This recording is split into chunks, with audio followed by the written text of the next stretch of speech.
Early morning at Sky Greens, and farmer Jack Ng is checking on his crops. This is Singapore's farm of the future.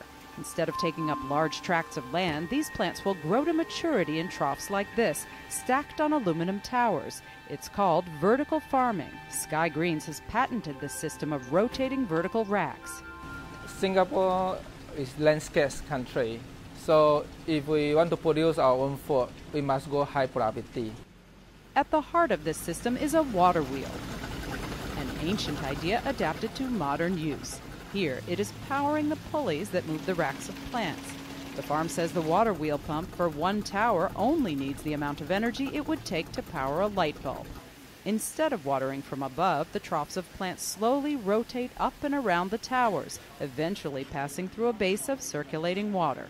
So for the plant, they don't overstress under the hot sun. At the same time, they can get nutrients and the water equally. The water is then recycled back and then filtered before returning to the plants. This method requires far less water than traditional farming. The farm is also experimenting with water from its own ponds, where fish help keep the water nutrient-rich. Sky Greens has just over 100 of these towers in operation, with a goal of producing over 2,000 by 2014. The company also hopes to eventually sell its technology in other countries. This is the first venture into vertical farming in Singapore, and the country is eager for high-tech agriculture. With land at a premium, traditional farming has been largely phased out. The country imports more than 90% of its food. The farm has backing from the government, which sees the value to the food supply, but also sees the commercial value of this type of sustainable farming. From the tower to the supermarket.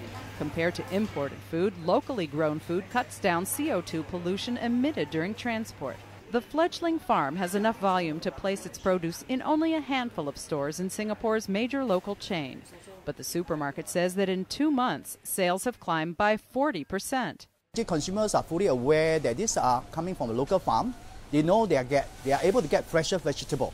And customers seem happy to buy Singapore-grown vegetables. It's freshly picked this morning.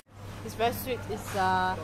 For me, preparation is very easy. Sweet and sustainable. If you want to solve the problem of growing food where land is scarce, reach for the sky.